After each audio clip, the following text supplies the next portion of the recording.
ద్రుపదుడు తండ్రి చనిపోయాక ద్రుపదుడు మహారాజు అవుతాడు. ఆ తరువాత ద్రోణుడు ఒక్కడే మిగిలిపోతాడు ఆశ్రమంలో.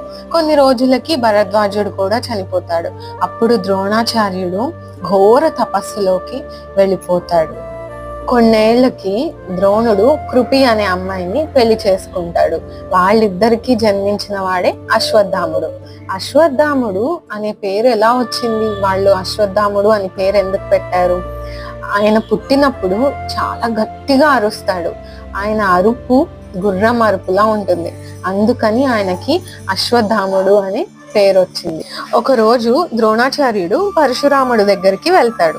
నాకు చాలా డబ్బు కావాలి అని అడిగితే దానికి పరశురాముడు, నా దగ్గర అస్త్రాలు, వేదాలు, నా శరీరము తప్ప ఏమీ లేవు అని బదిలిస్తాడు. నీకు వాటిలో ఏది కావాలి అంటే అది కోరుకో, నీకు అది ఇస్తాను అని